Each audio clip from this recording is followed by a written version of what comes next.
starting off, there is no way around the fact that you have to grind stuff out, that stuff takes a lot of effort to get going, to get that ball rolling. Right. I mean, I get regular clients, well, I get pretty much all my clients through LinkedIn, and I don't have to do much on there, but it's because I put so much work in at the start, and I was properly grinding away at it. And the other one is, don't sort of focus too much on the bound. I know you talk on the podcast about how to live free in this world. People tend to focus on the boundaries around them, right, and miss the fact that there's quite a lot inside the boundary you can still do. And sometimes, I mean, boundaries aren't ideal, but it's one of those things that if you want to play the game, you have to play to someone's rules. Yeah. So if you focus just on those rules, you miss what else you can do around them. And right.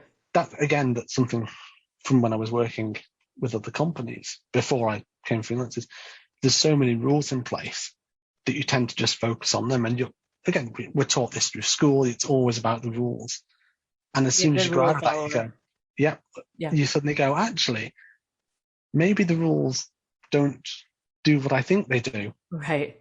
And so the rules are still there, but maybe they're not interpreted the way the boss has been saying one thing. Right. Like, actually, it doesn't really mean that. And how you can sort of, the play area you've got inside that boundary. And it's easy to sort of go along and go, well, I'm fenced in now, and go and start like a dog trying to get out of a garden. Right. We've got always a dog wants to run, Yeah, and it wants to go and bark at the fence and bark at things like that, but it misses all the fun things it can do inside the garden, all the things that are in there. Because it's focused on what it doesn't want, right? Like I talk on about what it can't have. Yeah. Instead of focusing on what is there, and that is, I think is again, when I talk about perspective a lot, and having that. And that's why these conversations, I think, are important, because it gives different perspectives. It shows maybe what you think was a boundary actually can be a benefit for you, right? Because it's really easy to lament over the past, year and almost going on 2 years now about how terrible everything was. And yes, it sucked. There was a lot of terrible stuff, but if we went through it, right? It doesn't help, I think, to look back and look at the negative. If we start looking, like I was saying earlier, the positive, like, okay, we did get a different perspective shift. Okay, how can I use that to my benefit? Or how can I start to, instead of using these things as restrictions, how can I start to use them for me, like in my own interest, and not try to focus on what's going to cage me in or make me feel caged in or perceive being caged in. Well, again, when I started, I spoke to business advisors and sort of consultants, and they all kind of said the same thing, that you're starting a business, start it locally, go to networking events, go and talk to people. Right. And if I'd done that, there's no way the business would have worked, because I'm on the Isle of Man. I'd probably be doing okay, but not as well as I am doing. Right. But because I couldn't physically do that, I couldn't follow the rules that have been set.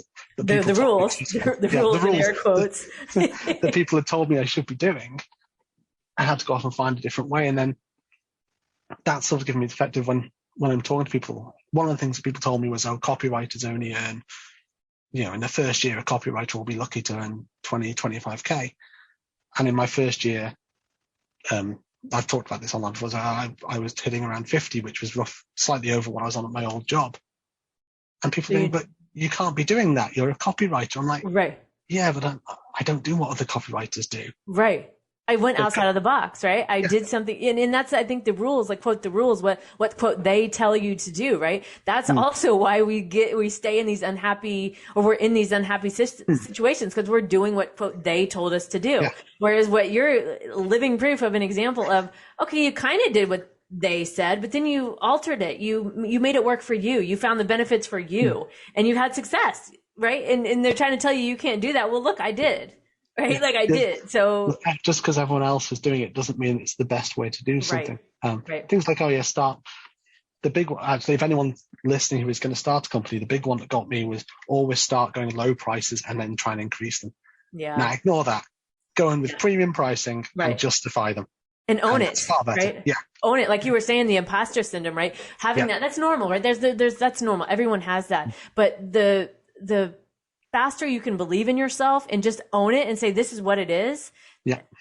You walk in owning the room, owning that price or your hourly rate, whatever it is, you're in. That's all. That's usually all it takes, right? Because that's what somebody's looking for, right? You don't want to go with, like, I always say this, like, tell this lady that cuts my hair, I'm like, I don't want to go to the person who has openings every day for the next month, right? Yeah. I want the person that's booked out 2 months that I know is, she's got the business going, right? And the same for this. You don't want to go for the person charging the lowest possible rate because you're going to get what you pay for, right? And that's honestly how people look at it. And you certainly don't want to be working for the person who wants the person who charges the lowest rate. Right. Because they're always the worst clients. They're the ones who will phone you up constantly and pester you and waste your time. But speaking of the imposter syndrome, one of the ways I've got a bright red, full-length trench coat. It's a really nice, well-made trench coat. But that is the Wetware IA trench coat that when I was first starting out and I was going to official meetings, to get myself in the right headspace, I would go and I would dress up fairly smartly, and then I would put this coat on, and that was me. Right, I'm in game mode now. Yeah. Oh, I love on that. form. Yeah. And I would go to events, and it stands out a lot because it is bright red. I mean, we're talking pillar box red here. But psychologically, it's that thing of, now I'm in this persona of a character. Yeah, I'm stepping who into does it. These things. Yeah.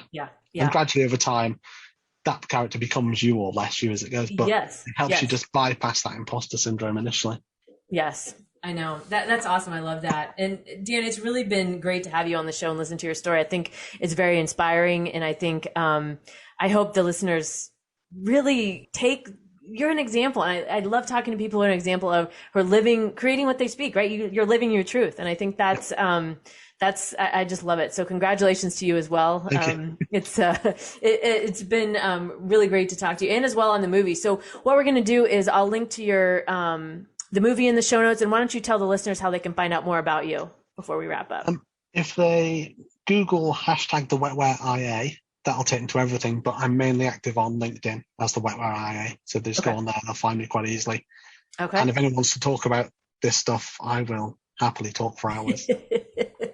I could too. Okay, so I'll link to everything in the show notes. And again, Dan, thank you so much for joining this week.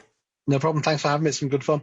All right. Well, thanks for listening this week to the Create What You Speak podcast. Make sure to visit sloanfremont.com where you can subscribe to the show in your favorite podcast player so you'll never miss an episode. And while you're at it, if you found value in the show, I'd appreciate a positive rating in Apple Podcasts or in your favorite podcast player. Also, remember, I have my Create What You Speak Academy at createwhatyouspeak.com. Thanks again for listening, and be sure to tune in next week where I will continue to give you real-life solutions to help you live free in an unfree world.